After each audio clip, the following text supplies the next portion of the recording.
Um, yeah, there's always a certain level of risk involved in certain activities, and I think the risk is really down to the nature of the individual person, and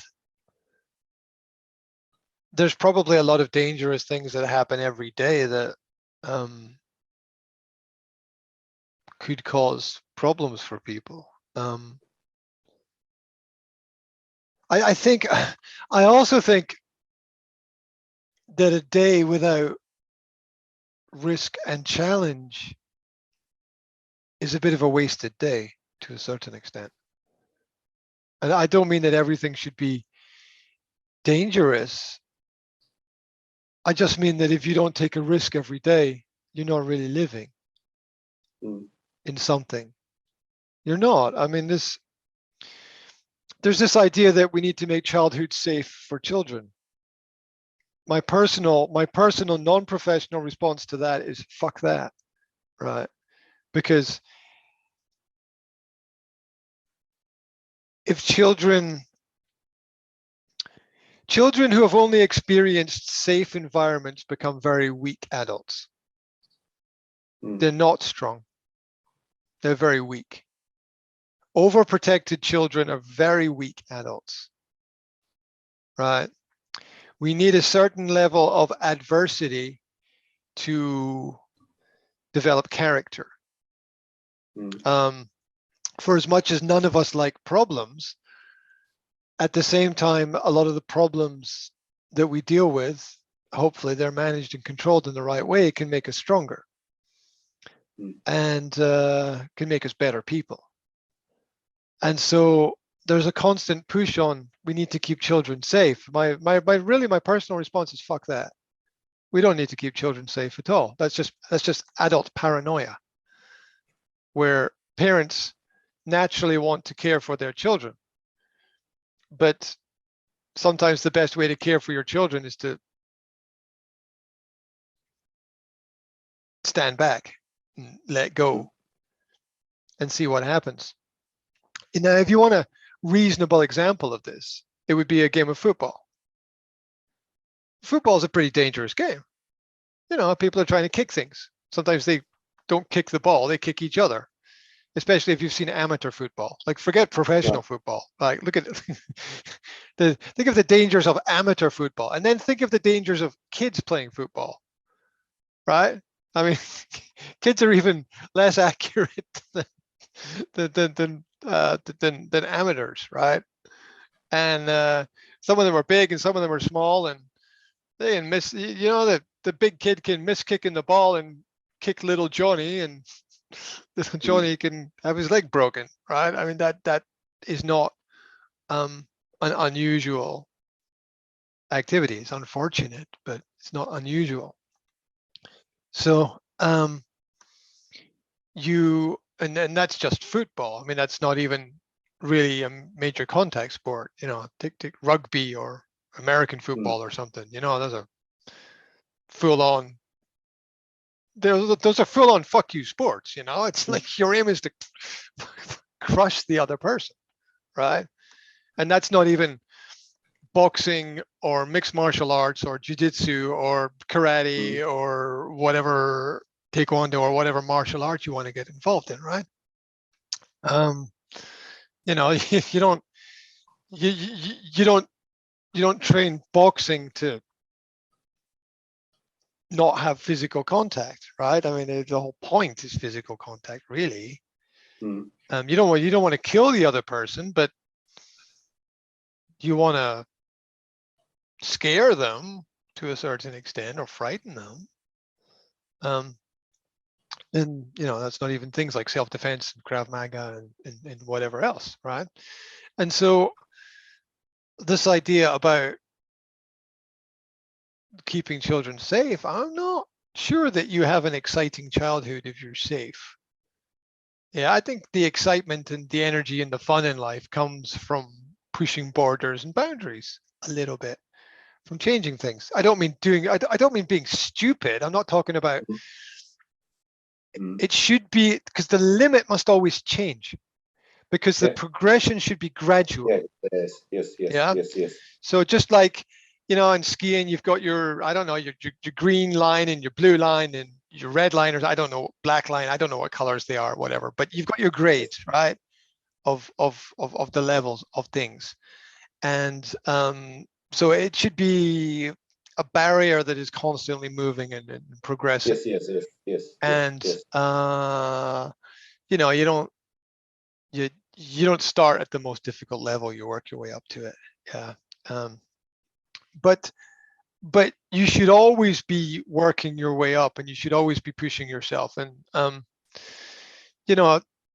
go to any park that children play in, and the children will climb over everything, but the adults won't. Partly because they can't. They're not physically able to do those things. To a certain level, you have to let them fall, because you have to let them experience the pain of the fall so that they don't fall again. Because you can't always be there to catch them, and that's a dangerous thing, because there's always the danger of a more serious accident happening there. But you can't really negate that. And you've got to realize the level of danger to which you push yourself. It's sad but true. Those who are most protected are those who don't realize the danger. There's nothing good about overprotection. Nothing good. Absolutely nothing. There's no benefit. Yeah, there's different levels and different approaches. I mean, there's a difference between allowing your child to do whatever, and allowing your child to do whatever but monitoring them. Yeah.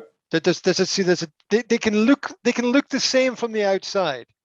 Like two children can be doing exactly the same activity. One where their parent doesn't care at all, and the other where the parent cares but makes sure they're not there. Yeah.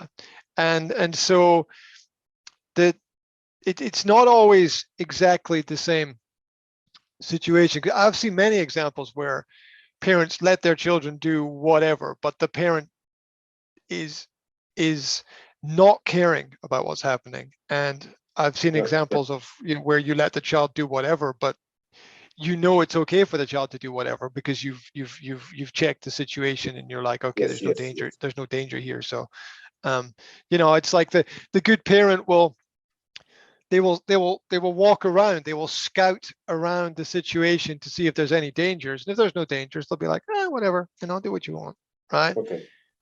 They'll check the playground for sharp points and glass and other things that could have been left there. And as long as the playground is safe, they'll let the child do whatever. But there's parents who won't check the playground, and that's not good. So it's the same with friendships. Yeah, you don't want your child to be friends with everybody. That's a really bad sign. Yeah. And you don't want everyone to you don't want everyone to love your child, because that's also a bad sign. Yeah. And popularity is not what it's about. Popularity is trying to please everybody, which is making nobody happy, really. So you don't really want to have that as an aim or a goal. You want to have somebody, each parent wants to have a child that has an opinion and can defend that opinion. Right or wrong is kind of irrelevant, because that's about your experience. Grow up in Japan, you speak Japanese. Grow up in Spain, you speak Spanish. Neither is wrong. They are different approaches to the same problem. And there are many languages and many approaches to the problem. What you want is your child to have the awareness and the ability to communicate about their experiences and to not fear, because overprotection is fear, really. And what is your child going to learn from you if you're scared? Nothing good. Right? The child's going to be scared of everyone and everything. And children learn those things very quickly. You also don't want a child who aims to please their parents. As crazy as that is, most parents want a child that will make them happy. But that's backwards. That's completely wrong. Mm. You don't really want a child that will make you happy. You want a child that will be themselves. Because if your child makes you happy, then they're serving you rather than serving themselves. And as a child, to a certain extent, you need to learn to serve yourself, because that's self-reliance, self-assurance, self-confidence, all those positive elements of self. You find a lot of children exist to please their parents and to make their parents happy. Yeah, I will do this because this is what mom and dad want. Like, most children live in that zone of trying to please their parents. And from a personal perspective, that's wrong. That's wrong. And I've always said to my son, don't do it because you think I want you to do it. Do it because it's the right thing for you to do. Don't do it don't have an opinion because you think that's what I want you to have. You have your own opinion and have the ability to defend your own opinion. And if that's different from my opinion, that's okay. Because your life is different from mine and your experience is different from mine. If dad loves Manchester United and the child grows up and loves Manchester United, that might or might not be a good thing. Yeah. Because there's many other football teams that are good. And there's many other ways. And so the greatest challenge for parents often is when their children have a different set of values from them. Yeah. Like, imagine, let's take a very, very simple example. Say, imagine you're a father and you like hip hop music and your daughter likes metal music, right? That's difficult. That's not difficult for the child. It's difficult for the parent, right? Because it's the parent that has to learn to communicate with the child in a way that sets an example, which is, I can communicate with somebody who has a different perspective from me, which then the child learns and can use. If the parent rejects the child because the child has a different opinion or a different perspective or a different set of values, then the child will learn to reject other people who have different sets of values, and they will have problems forming friendships. And you might not want to be friends with everybody. Like I said, it's not good to be friends with everybody, but you want to be able to communicate with everybody. And historically, you want to be able to sometimes keep your enemies closer than your friends, because your enemies are more dangerous than your friends. And so you want to have open lines of communication. Look, you can solve a problem with your friend, but solving a problem with your enemy is really fucking difficult, right? It's really difficult solving a problem with your enemy. Yeah. So you don't want to have a problem with your enemy. You want to know where they are, and you want them to know where you are, and you want to know their values, and you want them to know your values, and you want to stand for something. Yeah. Because solving a problem with your friend is like, you can forgive your friend for whatever. Okay, that's fair enough, but you don't always have that luxury in life of being able to solve problems with friends, right? And it's a lot of life is solving problems with people you don't really know, who might or might not be friends, but you treat everybody with respect, and you show an ability to communicate with everyone. Here's an example, right? Here's a microcosm of of how I see it, which is there's a local outdoor cafe here. There's a little castle out in the countryside, and the people who own the land, very smart people. I know the people, they're very smart. And they, next to the castle, they have a little trailer. And in this trailer, they turned the trailer into a little takeaway cafe, right? Yeah. And it's great because it's a fantastic business idea because it's in the middle of nowhere, right? Yes. It's in the middle of nowhere. So first of all, there's no competition. And secondly, if you build it, people will come. And thirdly, people just don't go to see the castle. They go to have a whole, experience now. There's a whole sort of social gathering, and it's a fantastic business concept. And so when I'm with my kids, I take my kids there, and I observe other parents and their children and what they do, because I try to be an observant person. And the parents are always doing everything for the children when they're there, right? The parents are telling the kids, like, everything is micromanaged, like when to get out of the car, when to get into the car, where to go, when to go to the castle, what to see, when to go to the kiosk, what to buy, and all those things are micromanaged by the parents. And my perspective on that is to personally not manage anything. Yeah. So we get there and I ask the kids, what do you want to do first? You want to go for a walk? Do you want to go to the castle? Do you want to get a hot chocolate from the kiosk? What do you want to do?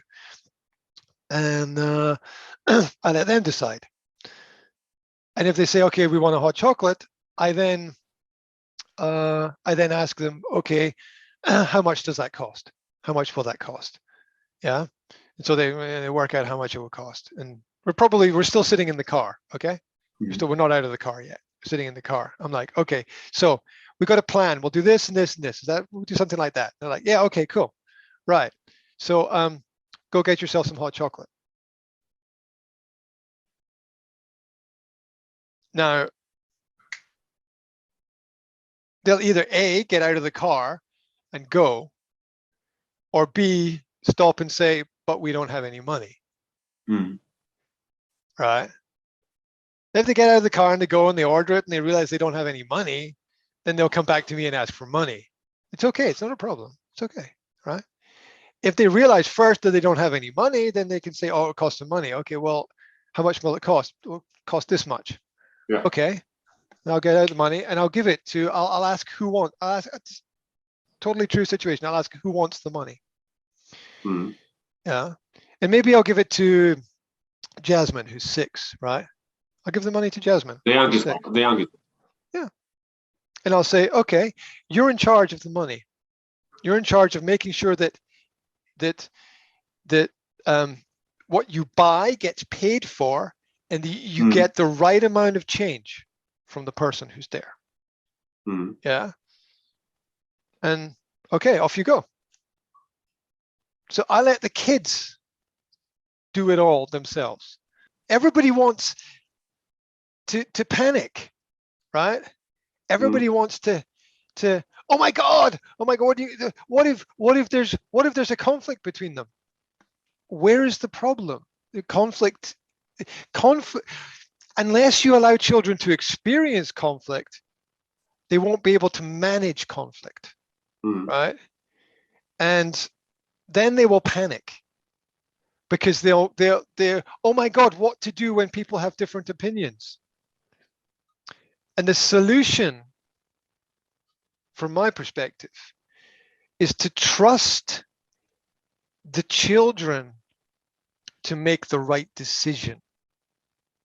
It's to trust them. Because if you can't trust them, where did they learn the bad habit from? And obviously you got to reflect and say it's you, right? And I'm quite prepared to put my hand up and admit and say my children learn bad habits from me. That's why I tell them that that if you've got, I tell them if they've got a different opinion from me and they can support that opinion with a good idea, then I will not challenge them. Because they're entitled to do that.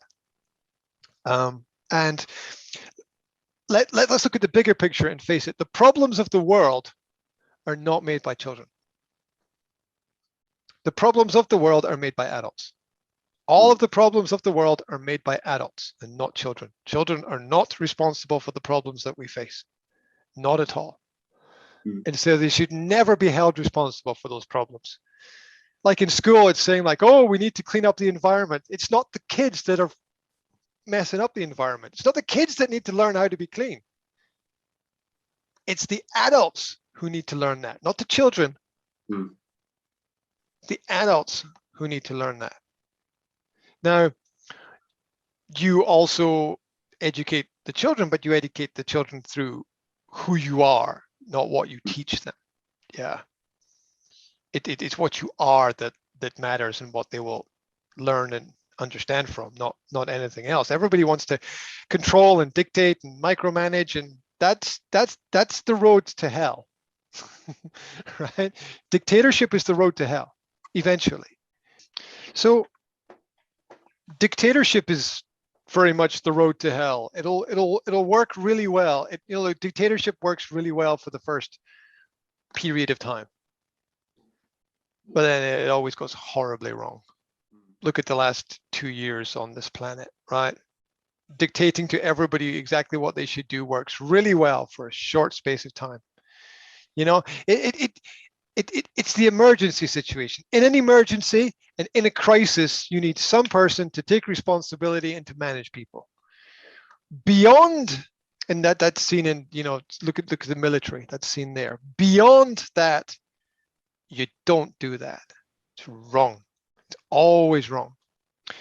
And the best and most successful societies in history have been societies where people don't impose rules on people who are different from themselves. You don't force other people to live by your standards. That's always the road to hell. Never works. Only leads to conflict. Same is true in families. So and I watch the other families, right? I look at the other families, and the parents decide what the children are going to have, and the parents go and buy it for the children. Now, there's grades and levels and limits to things. The situation is still managed, and I observe everything that's going on, right? I stand back and I want to be to some extent a manager, but I'm not going to shout at my team. I expect my team to know what to do. Management is done off the pitch, not on the pitch, right? The war is won in the preparation for the war, not the actual war itself. And so you can make the challenge as big or as small as you want, but then I let my children go and order and communicate and talk and stand in line and do all those activities, whilst at the same time watching the other parents do that for their children. And I think their children don't learn anything from that. I think the children learn from taking on responsibilities, and you can play with that as well. How much money do you need? How much will we give you? Do we have any extra money? Should we spend the extra money or save the extra money? There's as much learning as you want that you can feed into the situation, and you can also review it afterwards as well and say, was this a good idea or a bad idea, and why was it a good idea or a bad idea? And you can you can mix it up, because naturally children are going to make mistakes, but if they don't make the mistake, they don't realize that it's a mistake. Yeah, you don't, if your child wants to draw a picture, you don't take the pencil from them and draw the picture for them, right?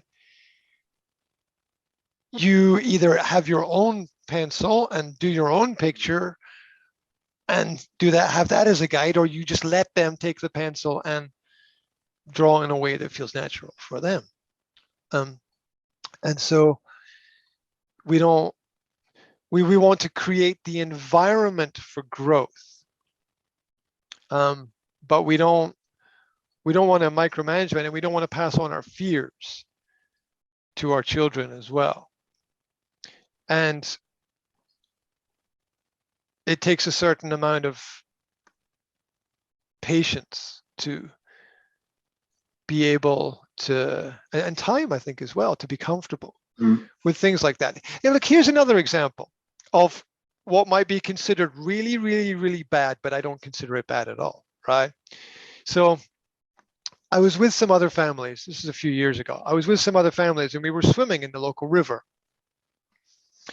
And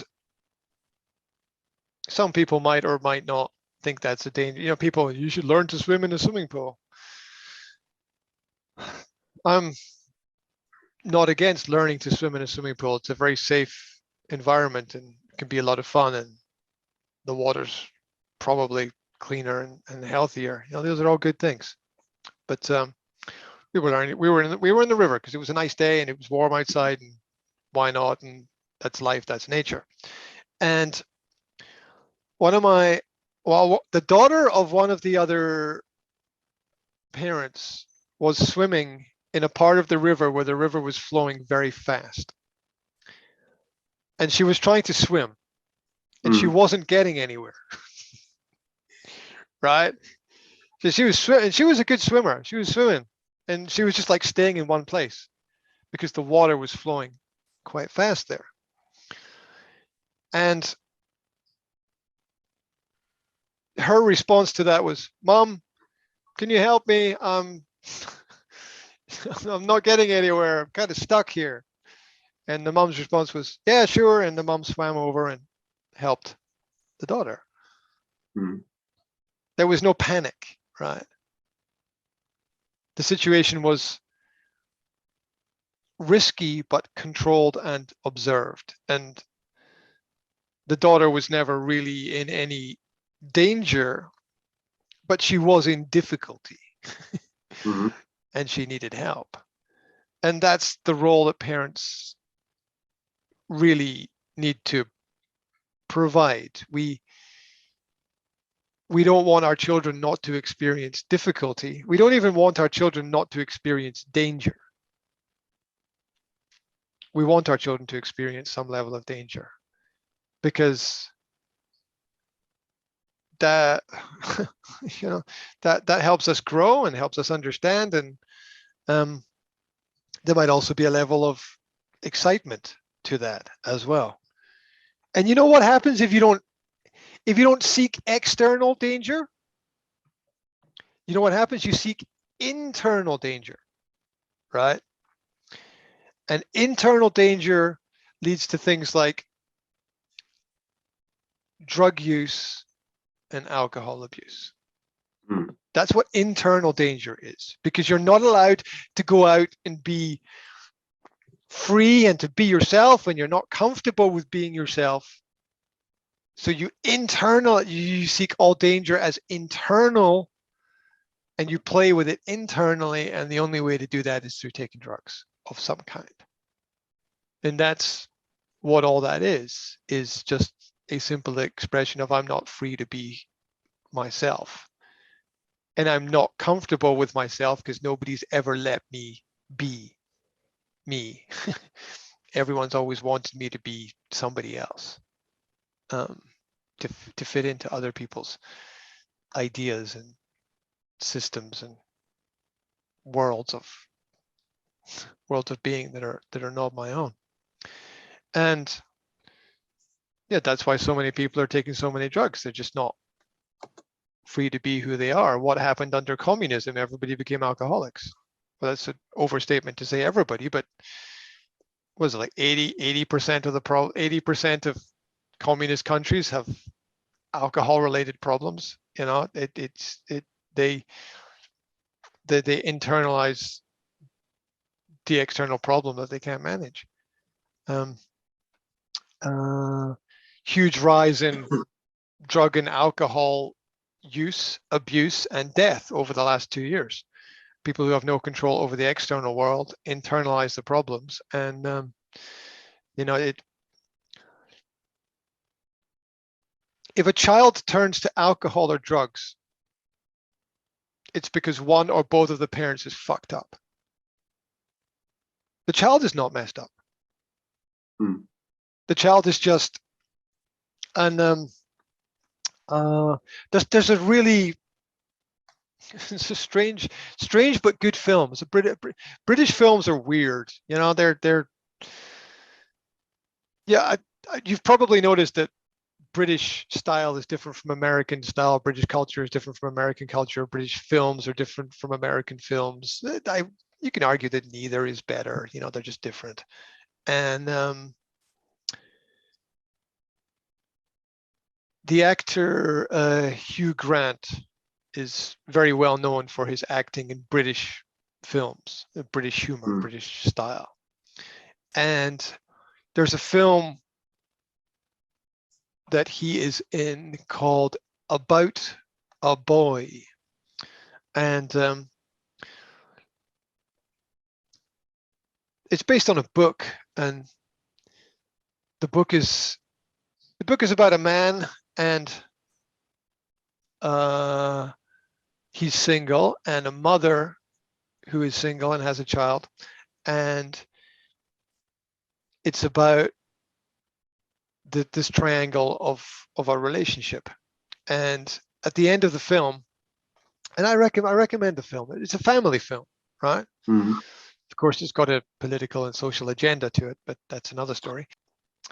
At the end of the film, I'm not spoiling it at all, but at the end of the film, there's this conversation between the man and the woman, and the mother is saying, I want my son to be free to express who he is.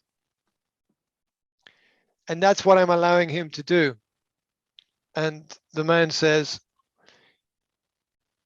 in truth, your son is not free at all, and all he is doing is expressing you, who you want him to be.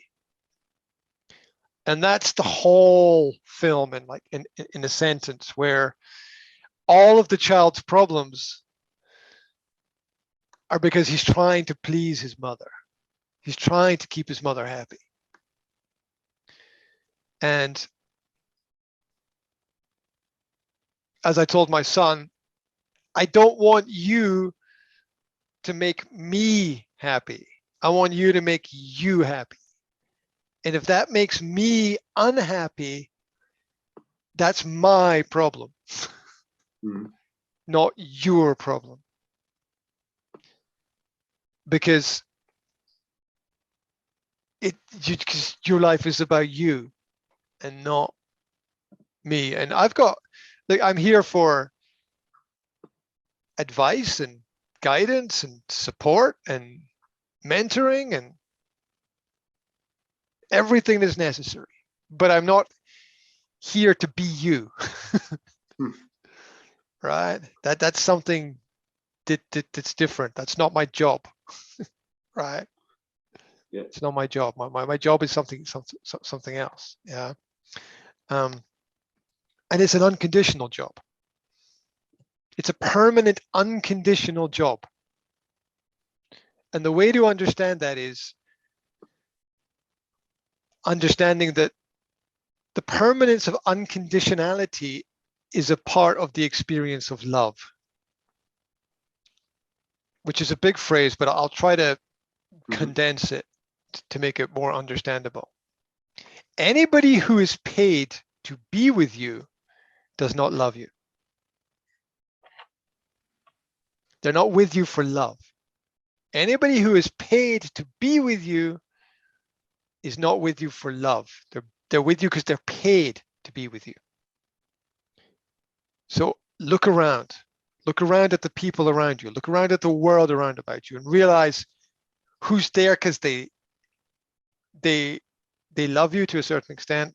You know, love is a big term, so it means different things to different people. But if anyone's paid to be with you, they're there because they're paid to be with you, not for any other reason. So realize that their needs and your needs are going to be different. Because you need support and care and love and attention, and they need money. Right? They're there for the money. Right? If you take away the money and they're still there, then that's a good thing. Right? Because they care about you. But if you take away the money and they leave, then they're there for the money, not you. They're not there for you. They're not there for you at all. They're there for the money. And you need to see that. Right? Is your teacher in school, here's really controversial. This is really controversial, but I'm being honest. Is your teacher in school really there for you? Are they really there for you? Because if you take away the money, they'll fuck off and go and do something else. They will. They're not really there for you. Now, you can argue in the construct of the system that money is a glue that holds together people and ideas and can bring it. It doesn't, money itself is not evil. I mean, the root of human understanding of money is what is evil, not money itself. It's not what it is, it's how it's used. But if somebody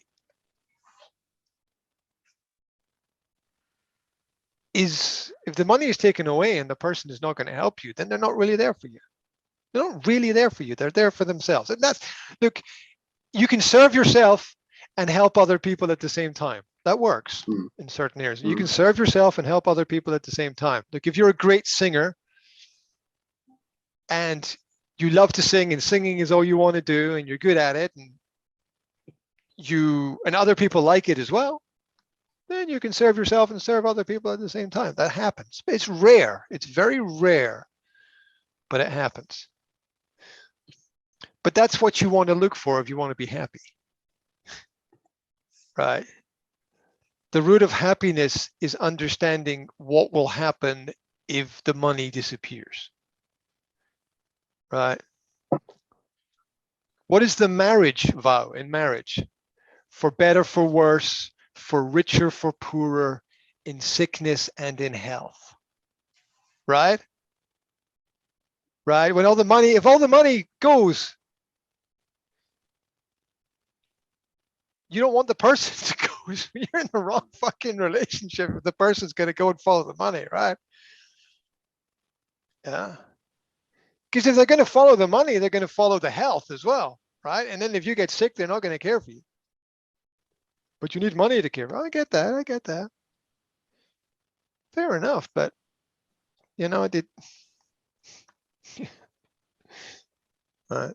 most of the people involved in our financial relationships don't go to our funeral. Or if they do go to the funeral, they don't go for the right reasons. The people go to the funeral to network and connect. That's just the wrong fucking reason, right? It's the wrong reason. What gets written on the gravestone? There's this little stone they put over your grave if you're buried. People want to have their bodies burned now and forgotten. It's kind of pointless. But if you got a gravestone, it's always father, mother, son, daughter. It's not accountant, economist, good colleague, right? It's not any of those things. It's not he was great at solving problems, It's not that he got that last account. It's not, none of that stuff appears on the gravestone. It doesn't matter. It doesn't matter at all.